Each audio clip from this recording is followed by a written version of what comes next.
Hi, I'm Elisa. Welcome to my channel. Today we are going to be talking about all of the books that I bought and read in the month of October.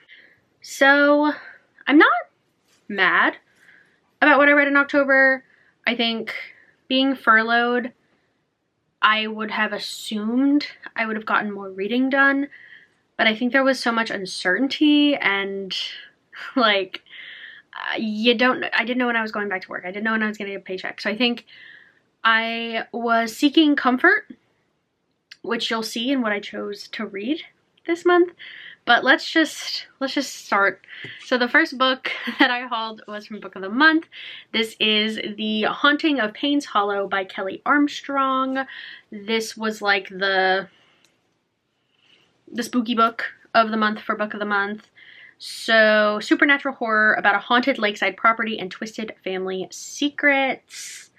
It's about our main character, Samantha, whose grandfather dies, and I guess she gets mentioned in the will. And then things kick off from there. Relatively short, so hopefully I'll be able to get to this soon. I have been less intrigued by Book of the Month books recently, but obviously not enough to just not buy them. Well, I say that, and then November came, so that broke my track record. But yeah, no, I'm intrigued and hope this one turns out to be good. I haven't heard much. I've seen people haul it. I don't think I've seen anybody read it that I watch. The first book I finished right at the beginning of the government shutdown was Harry Potter and the Sorcerer's Stone. Like I said, a lot of uncertainty. Didn't really know what was going on and kind of just wanted something comforting and nostalgic. Yeah, this is always just like my comfort go-to, and obviously there are issues, many issues, but it kind of comes from a place of nostalgia and comfort, and I haven't read them since 2020 during lockdown, so it kind of felt apt to read them now. And then obviously read the second one. It's always fun. I think I like rereading books a lot. Like there was a point in like high school where all I did was reread books, and I just think each time I'm picking something else up that I didn't before, or feeling different about things, I'm finding I'm much more emotional, and maybe that's just the uncertainty going on, but like I am so much more emotional reading these books than I've ever been before. Like I'm not sure what's going on. I don't know if I'm just becoming more of a sympathetic or empathetic person as I get older, but like certain scenes are like hitting me in ways that they never did before. So don't know what that is. And then I read Prisoner of Azkaban as well, which used to be my least favorite book in the series, unpopular opinion though it may be. It was. And yeah, this time, yet again, I think the last couple times I've reread it, I'm like, wait, why did I hate this? Yeah, no, decent. I don't think my favorite character is Ron anymore. I think that has changed with aging. Ron used to be my favorite book character. Well, no, Ginny is my favorite book character, like late Ginny. But Ron used to be a close second. And yeah, that's not the case anymore. Definitely not the case anymore. So let's touch on the other book of the month that I picked up. I only picked up 2 this month. So this was, or in October, this is The Second Chance Cinema by Thea Weiss. I cannot remember what this is. An engaged couple discovers a magical movie theater that challenges what they know about themselves and each other in this captivating debut brimming with nostalgia and life-affirming wonder. So it's playing their formative memories. That just sounded intriguing. I don't know, it feels like kind of cozy fantasy almost. So I don't know, the pitch just kind of felt like, I don't know, this felt like something warm and comforting that I would like in the winter. So hopefully I'll pick that up soon. And then jumping into the aardvark books I picked up, this is The Autumn Springs Retirement Home Massacre by Philip Fracassi. Hell yeah, just the title, the title and the cover, I was immediately like, and it was blurbed by one of my favorite authors, Stephen Graham Jones. So, brimming with dark humor, violence, and mystery. So yeah, it's like an amateur sleuth living in a retirement home as a bunch of murders are happening. So this is actually a lot longer than I kind of anticipated it being. It's about 400 pages. But yeah, looking forward to this. I love Aardvark. I just think they put out some of the best stuff. Speaking of Aardvark putting out some of the best stuff, this is One Bad Night and Other Stories. This is a collection that Aardvark put together of different horror stories from different horror authors that they've featured in the past, and I did read this in the month of October. I gave it a 4-star. It's probably like, if I did half stars, like 4.5, 4.75, 4.75. I loved this so much. I loved that some of them felt more high stakes, some of them felt more like slower, some of them felt more campy. I'm trying to think of my favorites. I do love me some Rachel Harrison. Like, she just does it for me. Like, I love the way she writes. I find it to be delicious. I really enjoyed, like, all of these were so interesting. Like, very different. Like, there was just something in here, I feel like, for everybody. Stephen Graham Jones's, he always just kind of goes there and makes me feel not only horrified but upset. The S.A. Barnes one was like set in space, and that was like a completely different thing than anybody else was doing. Red Tide dealt with like sea creatures. 47 Pineview Way was just, that one was really hard for me to read because I was like, the dread. I found it really hard to pick the book up.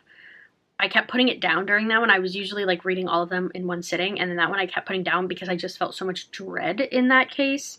Rachel Harrison's, like I said, amazing.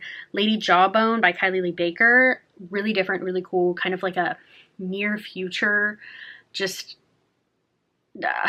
like bleak, but so like I couldn't stop reading. My Lithopedia, Two Observers on the Slaughter Rites Again, all of them were so good, and like I had so much fun with this. Not a perfect book, but really, really close, and probably one of my favorite anthologies I've read in a really long time. It was just so much fun. And then my last Aardvark pick was The Mad Wife by Megan Church. So this is a haunting exploration of identity, motherhood, and the suffocating grip of societal expectations that will leave you questioning the lives we build and the lies we live. Yeah, it said it was in the vein of The Bell Jar, and it's kind of like, what is really going on? I always like going into my books blind, but this definitely called to me in October, so I am excited to pick this up. And then the last book I picked up in October was Play Nice by Rachel Harrison, which I got in September from Book of the Month, and I love Rachel Harrison. She's quickly becoming one of my favorite horror authors because the way she writes, like I just talked about it a little bit, like she was featured in the anthology, like it's delicious. Like I can't stop reading it. It's like her characters are not necessarily the most likable. You're not exactly rooting for them, but they're like real. Like it's like, this is a person. This is a fully formed person who isn't perfect. You are so obviously seeing their flaws, even if they aren't. The family dynamics, the friend dynamics she creates, like I have just really enjoyed her books. I've read this and So Thirsty, and both of them, I was like, there's just something about this that I love. I gave this a 4, I believe. Yes, I gave this a 4. I wanted more from the ending, but other than that, I really, really like it. It's a haunted house story, but it's not... It's a haunted house story, and it kind of feels like Home Before Dark by Riley Sager at the beginning, because it's a girl coming home to coming back to a home that is believed or rumored to be haunted.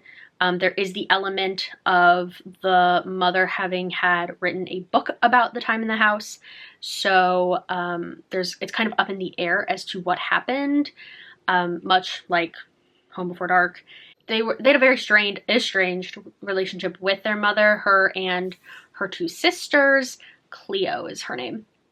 And it was kind of her sorting through, like, was this my mother's alcoholism that was causing the abuse in this house? Or was this house actually haunted? Was she not crazy and drunk? Was she drinking to deal with what was happening in the house?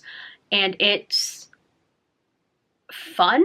Like it made me feel like uneasy, but it was still fun. And there's not like crazy reveals, I would say. I liked the like book within a book element in here.